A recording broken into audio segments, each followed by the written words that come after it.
Hello friends, welcome back to my channel. आज हम लोग जलोदर रोग के बारे में पढ़ेंगे। जलोदर को हम लोग एसाइटिस नाम से जानते हैं। उसी में जो होता है ना, जलोदर से रिलेटेड शॉर्ट में क्वेश्चन आते हैं, 5-5 नंबर के आते हैं कभी कभी। उधर उधर रोग के बारे में मैंने आपको बता दिया है कि उधर रोग जो होता है ना, उनके 8 भेद होते हैं।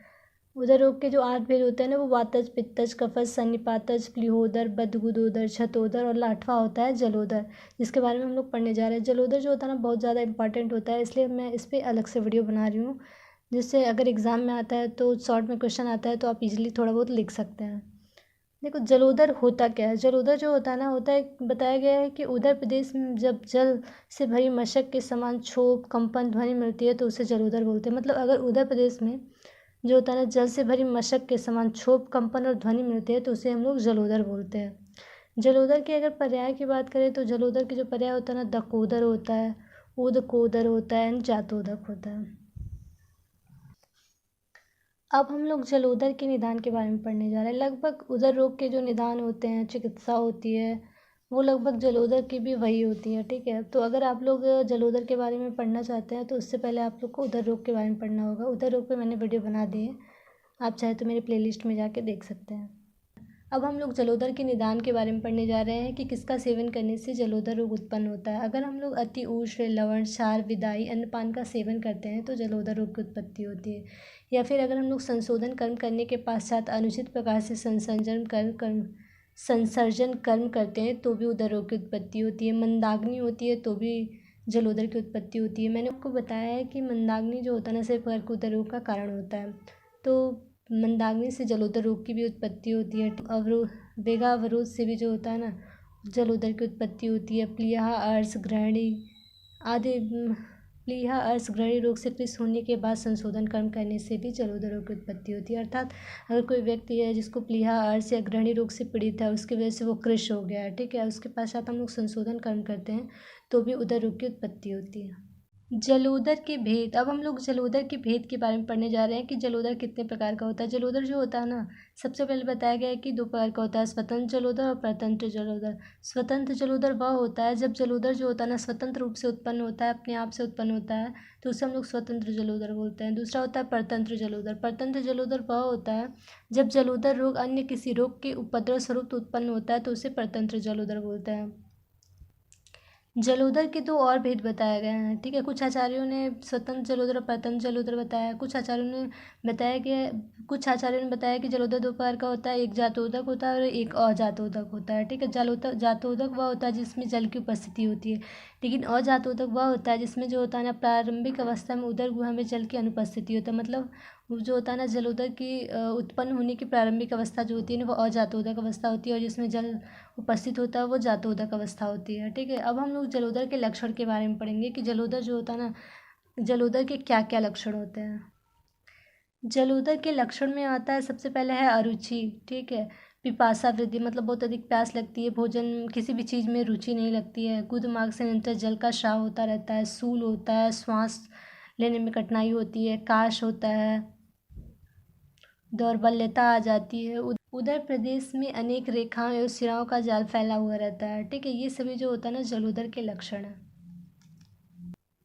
अब हम लोग जलोदर की अवस्थाओं के बारे में पढ़ने जा रहे हैं कि जो जलोदर उत्पन्न होता है उसकी कितनी अवस्थाएं होती हैं। जलोदर उत्पन्न होने की 3 अवस्थाएं होती हैं। जलोदर की जो होता है ना, मुख्यतः 3 अवस्थाएं होती हैं, अजातोदक अवस्था, पिच्छावस्था और जातोदक अवस्था। अजातोदक अवस्था जो होती है ना, प्रारंभिक अवस्था होती है, संचित नहीं हो जाता होता, लेकिन संचय की तैयारी शुरू हो जाती है। मतलब ये जो होता है ना, अजातोदक अवस्था जो होता है ना, जलोदर की प्रारंभिक अवस्था होती है, इसमें जल संचित नहीं होता है, मतलब संचित होना प्रारंभ हो जाता है। दूसरा होता है पिच्छावस्था। पिच्छावस्था में जो होता है ना, जल के अधिक बढ़ जाने से पहले उदर में पिच्छा की उत्पत्ति होती है। मतलब जल जो होता है ना, प्रारंभिक अवस्था में जल संचित होना शुरू होता है, और जब पिच्छावस्था में जल थोड़ा बहुत संचित होने की वजह से उसमें झाग उत्पन्न हो जाता है, मतलब झाग रहता है, इसी वजह से जो होता है इसको पिच्छावस्था बोलते हैं। लास्ट होता है जातोदक अवस्था। जातोदक अवस्था जल पूर्ण रूप से उत्पन्न हो जाता है, मतलब जातोदक अवस्था में जब उधर प्रदेश में जो होता है ना, जल पूरी तरह से भर जाता है तो उसको जातोदक अवस्था बोलते हैं। जलोदर का चिकित्सा सिद्धांत। जलोदर का चिकित्सा सिद्धांत होता है, सबसे पहला चिकित्सा सिद्धांत होता है निदान परिवर्जन। अर्थात जिन निदानों का सेवन करने से जलोदर की उत्पत्ति होती है उन निदानों का त्याग करना, ये जो होता है ना, निदान परिवर्जन कहलाता है, ठीक है। दूसरा होता है मंदाग्नि की चिकित्सा के लिए दीपन, लघु और सुपाच्य आहार देते हैं। मतलब जलोदर के निदान में मैंने आपको बताया कि मंदाग्नि से भी जलोदर की उत्पत्ति होती है, तो मंदाग्नि की चिकित्सा के लिए हमें दीपन, लघु और सुपाच्य आहार देना चाहिए। मंदाग्नि की चिकित्सा के लिए हमें दीपन, लघु और सुपाच्य आहार देना चाहिए, जिससे मंदाग्नि जो होता है ना तीव्र हो जाए। 2 से अधिक मात्रा में संचय हो जाने से तथा स्रोतस के मार्ग में अवरोध उत्पन्न होने से उदर रोग की उत्पत्ति होती है। मतलब 2 से बहुत अधिक संचय हो जाता है और स्रोतस का जो मार्ग होता है उसमें अवरोध उत्पन्न हो जाता है, तो उसी से उदर रोग की उत्पत्ति होती है। मैंने ये आपको बता ही दिया है, ठीक, उत्पत्ति होती है। अतः जलोदर रोगी व अन्य उदर रोगी में नित्य विरेचन औषध देकर शोधन करना चाहिए। अर्थात ये बताया गया है कि जब उदर रोग में या फिर जलोदर में जब बहुत अधिक मात्रा में दोष संचय हो जाता है तो उसमें हम लोग विरेचन कराते हैं, ठीक है, विरेचन दे करके शोधन करना चाहिए। जलोदर की एक चिकित्सा में ये बताया गया है कि जलोदर रोगी को 6 मास तक केवल दुग्ध आहार पर ही रखा जाता है। दुग्ध में अगर हम बात करें तो उष्ट मतलब कि ऊँट का जो होता है ना दुग्ध सर्वोत्तम माना गया है। तत्पश्चात 3 मास तक दुग्ध व पेय मिलाकर पिलाते हैं। फिर 3 मास तक कुर्दूस मिश्रित दूध या सेंथालोन मिश्रित पेय पिलाना चाहिए। इस प्रकार जो होता है ना 1 वर्ष तक अगर हम लोग पत्ते का सेवन कराते हैं तो रोगी जो होता है ना जलोदर रोग से मुक्त हो जाता है। संशोधन चिकित्सा में अब हम लोग जलोदर की चिकित्सा के बारे में पढ़ेंगे कि जलोदर के संशोधन चिकित्सा में हम क्या देते हैं और संशमन चिकित्सा में क्या देते हैं। संशोधन चिकित्सा की अगर हम बात करें तो हम लोग जलोदर में स्नेहन करा सकते हैं, स्वेदन करा सकते हैं, विरेचन करा सकते हैं, निरुवस्ती करा सकते हैं और अनुवासन वस्ती दे सकते हैं।